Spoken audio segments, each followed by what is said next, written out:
नमस्कार दोस्तों, हमारे YouTube channel Sanwal classes for Uttarakhand में आप सभी का हार्दिक स्वागत है। दोस्तों, तो इससे पहले हमने उत्तराखंड की जो ये परीक्षा वाणी सीरीज है, तो इसमें हमने वनों के बारे में जाना था। जो 8 प्रकार के मुख्य वन हैं, तो उनके बारे में हमने जाना था। इसके बाद ये हमारा 6वां अध्याय है और इसमें अब हम पढ़ेंगे राज्य के प्रमुख बुग्याल। तो उत्तराखंड में जो प्रमुख बुग्याल स्थित हैं, तो उनके बारे में जानेंगे। तो सबसे पहले हमारे चमोली ज़िले में कौन कौन से बुग्याल स्थित हैं, तो इनके बारे में जानते हैं। तो बुग्याल मुख्यतः, सबसे पहले अगर बुग्यालों की बात करें तो बुग्याल मुख्यतः जो घास के मैदान होते हैं उच्च हिमालय या मध्य हिमालय में, तो इनको बुग्याल कहा जाता है। और चमोली के प्रमुख बुग्यालों की बात करें तो चमोली में जो प्रमुख बुग्याल हैं, तो माणा गांव से ऊपर यहाँ पर सतोपंत, घस्तोली, रताकुंड और लक्ष्मी वन, तो ये प्रमुख बुग्याल हैं। इसके अलावा नंदन कानन, तो ये फूलों की घाटी के ऊपर स्थित है और फूलों की घाटी का ही एक नाम क्या है, नंदन कानन भी है। तो यहाँ पर नंदन कानन नामक बुग्याल है फूलों की घाटी के पास। इसके अलावा फूलों की घाटी जोशीमठ बद्रीनाथ मार्ग पर बुग्याल है। नर एवं गंधमादन पर्वतों के यह मध्य है जो यह फूलों की घाटी का बुग्याल है। भ्यूंडार घाटी भी इसे कहा जाता है और इसकी खोज फ्रैंक स्मायत द्वारा की गई थी 1931 ईस्वी में। यानी ये जो फूलों की घाटी है, यहाँ पर एक बुग्याल भी है और ये जोशीमठ बद्रीनाथ मार्ग पर स्थित है। नर एवं गंधमादन पर्वतों के मध्य स्थित है। इसे भ्यूंडार घाटी के नाम से भी जाना जाता है और इसकी खोज फ्रैंक स्मायत द्वारा 1931 ईस्वी में की। और इसके अलावा इसके जो अन्य नाम है, तो इसे भ्यूंडार गंगा पार्क या स्मायत पार्क भी कहा जाता है। जो फ्रैंक स्मायत था, तो उन्होंने खोज की थी, तो इसके कारण से स्मायत पार्क भी कहा जाता है। इसके अलावा यहाँ पर चित्रकाठा बुग्याल है चमोली में। तो चमोली हमारा जो प्राकृतिक जो चीज़ें हैं, तो इसके लिए काफ़ी महत्वपूर्ण है। यहाँ पर चाहे तालों की हम बात करें, बुग्यालों की बात करें, ग्लेशियरों की बात करें, तो यह हमारे लिए काफ़ी एक महत्वपूर्ण ज़िला है और यहाँ काफ़ी सारी चीज़ें हैं। तो यहाँ पर चित्रकाठा बुग्याल भी यहाँ स्थित है चमोली ज़िले में।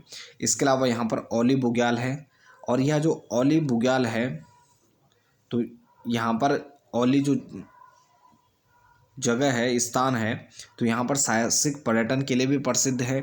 यहाँ पर ये नंदा देवी, कामेट, माणा, द्रोणगिरी, नीलकंठ तथा हाथी गौरी पर्वतों की श्रृंखला से घिरा हुआ यह जो स्थान है, साहसिक पर्यटन के लिए प्रसिद्ध है और विशेष रूप से यह स्कीइंग हेतु प्रसिद्ध है।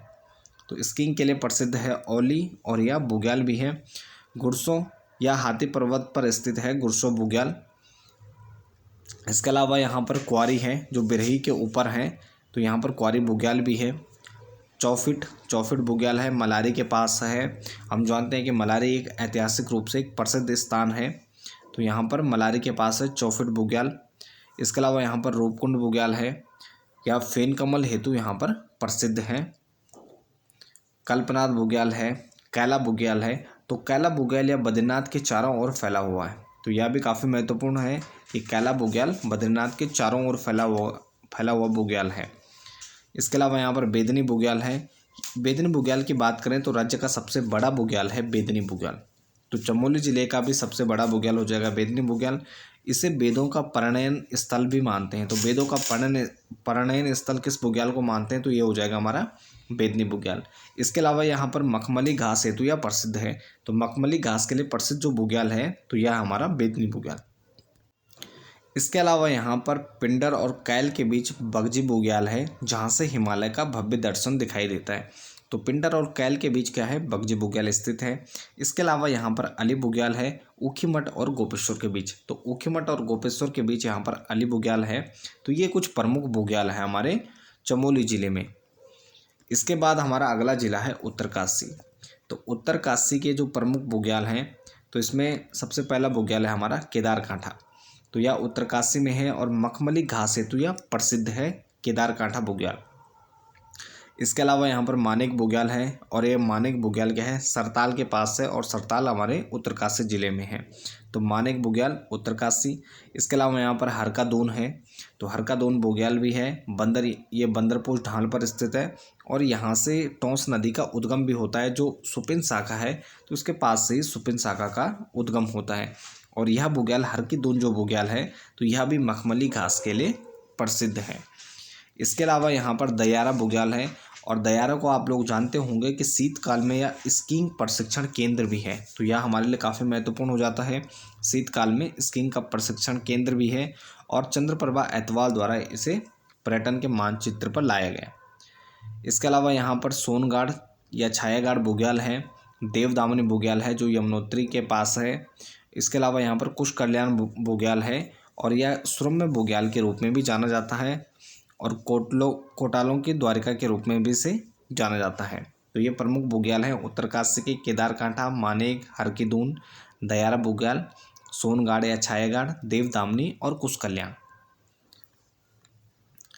इसके अलावा यहाँ पर उत्तरकाशी के पवाली काठा बुग्याल है, 17 वर्ग किलोमीटर में यह फैला बुग्याल है और इसका कुछ हिस्सा टिहरी में आता है।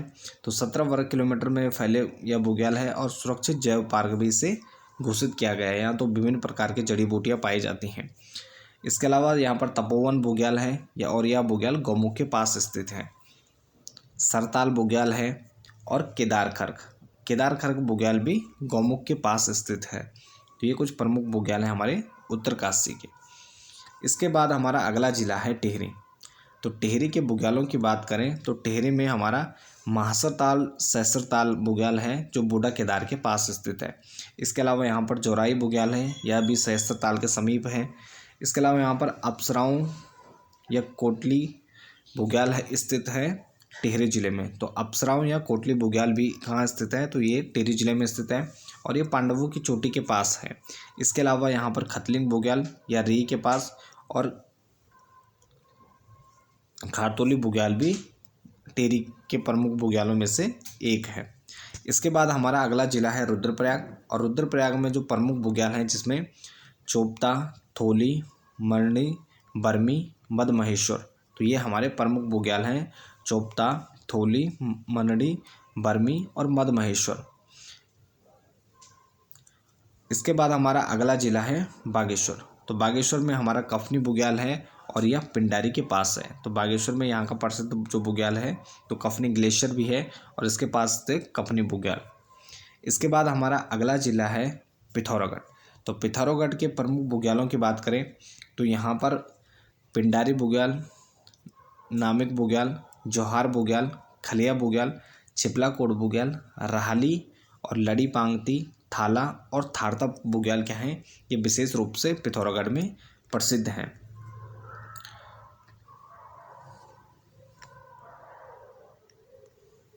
इसके बाद वनों के प्रशासनिक विभाजन की बात करें तो राज्य में हमारे उत्तराखंड में वनों को हम 4 प्रकार से इनका प्रशासनिक विभाजन किया जाता है। तो इसमें पहला है हमारा वन विभागाधीन। तो वन विभाग के अधीन कुल जो क्षेत्रफल है वनों का तो इसमें 70.46% जो हमारे वन हैं तो ये हमारे वन विभाग के अधीन है। इसके बाद दूसरा विभाग है राजस्व विभाग। तो राजस्व विभाग के अंतर्गत हमारे 13.76% क्या है वन क्षेत्र जो हमारा है तो यह राजस्व विभाग के अधीन है। इसके बाद हमारी वन पंचायतें हैं तो इसके अंतर्गत 15.32% हमारा वन पंचायतों के अधीन है और जो कुछ निजी संस्थाएं हैं या अन्य संस्थाएं हैं तो इसके अधीन है हमारा 0.46% हमारा जो वन है राज्य का तो ये निजी या अन्य संस्थाओं के अधीन है। तो वन विभाग के जो अधीन 70.46% वन है तो ये पर्यावरण एवं आपदाओं की दृष्टि से वनों पर पूर्णतः इन पर सरकारी नियंत्रण पाया जाता है। तो इन पर सरकारी नियंत्रण है वनों पर पूर्णतः पर्यावरण व आपदाओं की दृष्टि से। दूसरा जो राजस्व विभाग का वन होता है तो इसमें पशु चराने तथा लकड़ी काटने की छूट दी जाती है। तो राजस्व विभाग के अंतर्गत जो 13.76% वन है तो इसमें पशु चराने व लकड़ी काटने की अनुमति प्रदान की जाती है। तीसरा जो वन पंचायतों के अधीन वन रहता है तो यह स्थानीय वन होता है और इन पर पूरी तरह से पंचायतों का नियंत्रण होता है। और इसके अलावा यहाँ पर जो हमारा निजी या अन्य संस्थाधीन के अंतर्गत 0.46% वन है तो या तो निजी व्यक्तियों या नगर परिषदों का इन पर अधिकार रहता है या अन्य संस्थाओं का इन पर अधिकार रहता है। इसके बाद वनों से लाभ की बात अगर हम करें तो वन एक नवीनीकरण साधन है और वन सभ्यता के विकास एवं संवर्धन के लिए वन हमारे लिए काफ़ी महत्वपूर्ण है। तो मानव सभ्यता के विकास एवं संवर्धन के लिए हमारे लिए वनों का होना अत्यधिक आवश्यक है। तो वनों से प्रत्यक्ष और अप्रत्यक्ष रूप से हमें कई लाभ प्राप्त होते हैं। अप्रत्यक्ष अगर हम लाभों की बात करें तो जैसे वायु, जल, मृदा प्रदन, बाढ़ से रक्षा, भूमि उर्वरकता कि अगर वन है तो भूमि उर्वरक बनी रहती है। CO2 और O2 का यानी कार्बन डाइऑक्साइड और ऑक्सीजन का संतुलन बनाने में इनकी महत्वपूर्ण भूमिका होती है। अगर जहाँ पर वन होते हैं वहाँ अधिक वर्षा होती है।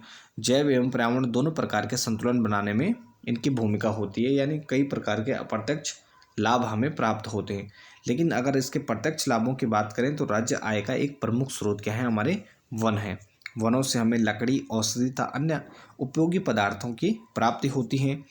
औषधियों की बात करें तो इसमें शतावरी, अश्वगंधा, कचरी, चिरायता, हरड़ बहेड़ा, सूखे फल, अखरोट, चिरौंजी, बादाम, मसाले, तेजपात, इलायची, हींग, गुगुल, लाख, रुद्राक्ष, रीठा, भांग आदि विभिन्न प्रकार के हमें उपयोगी पदार्थ यहाँ से वनों से प्राप्त होते हैं।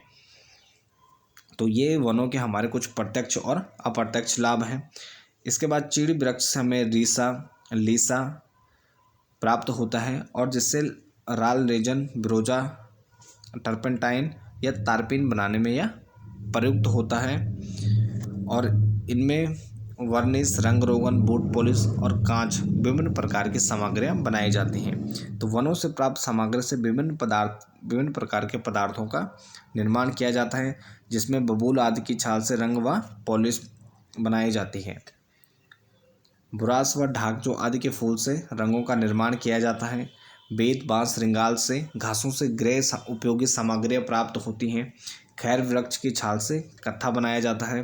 भोजपत्र तने से कागज का निर्माण किया जाता है। सेमल, गुरेल व चीड़ से माचिस की तीली, डिब्बी बनाई जाती है। वह जो डिब्बी होती है वह बनाई जाती है।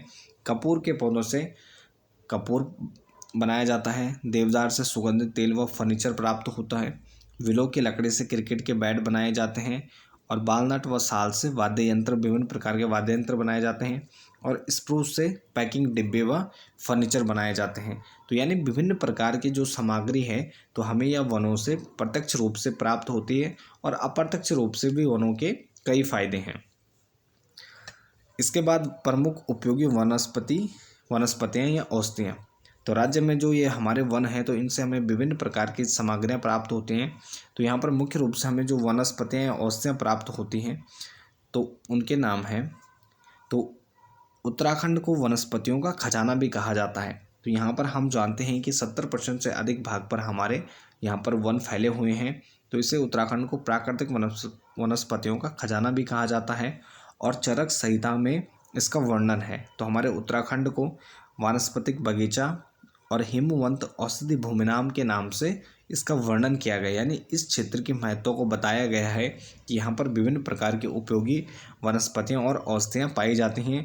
तो इसको वानस्पतिक बगीचा भी कहा गया है और हिमवंत औषधि भूमि नाम के नाम से भी इसको संबोधित किया गया है। तो उत्तराखंड में लगभग 500 प्रकार की यहाँ पर जड़ी बूटियाँ पाई जाती हैं। जिसमें प्रमुख औषधियों की बात करें तो यहाँ पर विभिन्न रोगों के उपचार में इनको प्रयोग किया जाता है और प्राचीन काल से ही इनका प्रयोग किया जा रहा है। तो इसमें किलमोड़ा है जो पीलिया के उपचार में प्रयोग किया जाता है। घोड़चक है जो अतिसार के रोग में प्रयोग किया जाता है। मरोड़ फली, तो मरोड़ फली को सर्वविष अगर किसी को सांप ने काट लिया तो उसमें प्रयोग किया जाता है। चिरायता को किसी को ज्वर बुखार आ रहा है तो उसमें प्रयोग किया जाता है।